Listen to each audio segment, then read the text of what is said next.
ಪುಣ್ಯಕಾಲಕ್ಕೆ ಭಾರತ ಸಾಕ್ಷಿ ಆಗ್ತಾ ಇದೆ. ರಾಮನೂರು ಅಯೋಧ್ಯೆಯಲ್ಲಿ ರಾಮ ಮಂದಿರದ ಉದ್ಘಾಟನೆಗೆ ಕ್ಷಣಗಣನೆ ಆರಂಭ ಆಗಿದೆ. ನಿನ್ನೆಯಿಂದಲೇ ಪೂಜಾ ಕೈಂಕರ್ಯಗಳು ಕೂಡ ಆರಂಭವಾಗಿರುವಂಥದ್ದು. ಶ್ರೀರಾಮನ ಪ್ರಾಣ ಪ್ರತಿಷ್ಠಾಪನೆಗೂ ಮುನ್ನ ಹಲವು ವಿಧಿವಿಧಾನಗಳನ್ನು ನೆರವೇರಿಸಲಾಗ್ತಾ ಇದೆ. ಆ ಪೈಕಿ ಮಂತ್ರ ವಿಧಾನವೂ ಕೂಡ ಒಂದಾಗಿದೆ. ಆಂಧ್ರ ಪ್ರದೇಶದ ಮೂಲದ ಅನ್ನದಾನ ಚಿದಂಬರ ಶಾಸ್ತ್ರಿ ಎನ್ನುವರು ಈ ಮಂತ್ರವನ್ನು ಬರೆದಿದ್ದಾರೆ. 9 ವರ್ಷಗಳ ಕಾಲ ಸುದೀರ್ಘ ವ್ರತ ಜಪ ತಪಗಳನ್ನು ಮಾಡಿರುವ ಚಿದಂಬರ ಶಾಸ್ತ್ರಿ ಅವರು ತಾಮ್ರ ಹಾಳೆಯ ಮೇಲೆ ಮಂತ್ರವನ್ನು ಬರೆದು ಹಸ್ತಾಂತರ ಮಾಡಿದ್ದಾರೆ. ಹಾಗಾದ್ರೆ ಈ ಮಂತ್ರದ ವಿಶೇಷತೆ ಏನು, ಅದು ಹೇಗೆ ಸಿದ್ಧವಾಯಿತು, ಈ ಬಗ್ಗೆ ಚಿದಂಬರ ಶಾಸ್ತ್ರಿ ಪಬ್ಲಿಕ್ ಟಿವಿಯ ಜೊತೆಗೆ ಮಾತನಾಡಿದ್ದಾರೆ. ಬನ್ನಿ ಏನು ಮಾತನಾಡಿದ್ದಾರೆ ನೋಡ್ಕೊಂಡು ಬರೋಣ.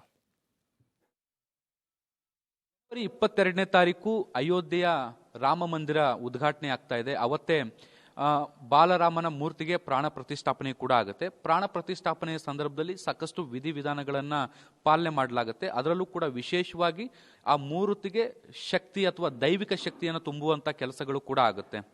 ಅದಕ್ಕಾಗಿ ವಿಶೇಷವಾದಂಥ ಕೆಲವೊಂದಿಷ್ಟು ಪರಿಕರಗಳನ್ನು ಕೂಡ ಬಳಸ್ತಾರೆ. ಅದರಲ್ಲಿ ಒಂದು ಏನು ಅಂದ್ರೆ ಮಂತ್ರದ ಅಂದ್ರೆ ತಾಮ್ರದ ಹಾಳೆ ಮೇಲೆ ಬರೆದಿರುವಂತಹ ಮಂತ್ರವನ್ನ ಕೂಡ ಬಳಕೆ ಮಾಡಲಾಗುತ್ತೆ. ಹೀಗೆ ಆ ಒಂದು ತಾಮ್ರದ ಹಾಳೆಯ ಮೇಲೆ ಮಂತ್ರವನ್ನ ಬರೆದಂಥವ್ರು ನಮ್ಮ ಜೊತೆಗಿದ್ದಾರೆ, ಆಂಧ್ರ ಪ್ರದೇಶ ಮೂಲದವರು. ಬನ್ನಿ ಅವ್ರನ್ನ ಮಾತಾಡ್ಸೋಣ, ಅವ್ರ ಪರಿಚಯ ಮಾಡ್ಕೊಳ್ಳೋಣ, ಮತ್ತೆ ಅವರು ಯಾವ ರೀತಿಯಾಗಿ ಈ ಒಂದು ಪ್ರಕ್ರಿಯೆಯಲ್ಲಿ ಭಾಗಿಯಾದ್ರು ಅನ್ನುವಂಥದ್ದನ್ನ ಕೂಡ ತಿಳ್ಕೊಳ್ಳೋಣ. ನಮಸ್ಕಾರ ಸರ್. ఏం పేరు సార్? నా పేరు అన్నదాన చిదంబర శాస్త్రి. సార్, ఇప్పుడు ನೀವು అదే ఏం రాశారు, ఎలాగుంది, అది కొంచెం విశేషతగా. ఏ ప్రతిష్టకైనా విగ్రహము కింద స్థాపించేటటువంటి యంత్రమే బలం. దైవాధీనం జగత్ సర్వం. జగత్తంతా కూడా దైవానికి అధీనమై ఉంటే ఆ దైవము మంత్రానికి అధీనుడై ఉంటాడు. ఆ మంత్రాన్ని ఈ యంత్రమునందు నిక్షిప్తం చేయటం వల్ల ఆ దైవమునందు ఆ విగ్రహమునందు ఈ యంత్రగత మంత్రం వల్ల అనుగ్రహించేటటువంటి శక్తి, ఆకర్షణ శక్తి వస్తుంది. కాబట్టి యంత్రము ప్రతిష్టలో యంత్రము చాలా కీలకమైనటువంటిది.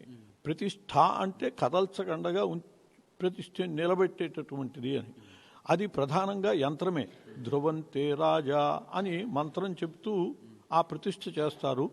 అది ప్రధానంగా చేసేటటువంటిది యంత్ర ప్రతిష్ఠే.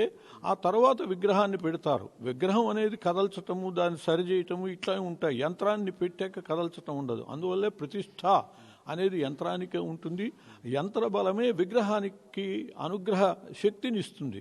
మామూలుగా విగ్రహం అనేటటువంటిది మనము తిరుపతి వెంకటేశ్వర స్వామి కంటే పెద్ద విగ్రహం ఇక్కడ చేయించి పెట్టచ్చు, కానీ దానిలో శక్తి ఉండదు. అందరూ ఇక్కడికి రారు, కేవలం అక్కడికే పెడుతున్నారంటే దానికి కారణం ఏమిటంటే ఆ యంత్ర బలము అక్కడ ఉన్నది. కాబట్టి యంత్రములకు సంబంధించినటువంటి మంత్రము వీటి ప్రభావం వల్లనే ఆ విగ్రహమునందు దైవశక్తి వస్తుంది. అంత క్రితం అది కేవలం శిల. ఆ శిలాస్థితి నుంచి దైవశక్తిని పొందేటటువంటి కారణము ఈ యంత్రగతమైనటువంటి యంత్రంలో ఉండేటటువంటి ಮಂತ್ರಮೇ. ಇದಿಷ್ಟು ಇವ್ರು ಹೇಳಿರುವಂಥದ್ದು. ಕ್ಯಾಮ್ರಾ ಪರ್ಸನ್ ಜಿತೇಂದ್ರ ಕುಮಾರ್ ಜೊತೆ ಶಬೀರ್ ನಿಡುಗುಂದಿ, ಪಬ್ಲಿಕ್ ಟಿವಿ, ಅಯೋಧ್ಯೆ.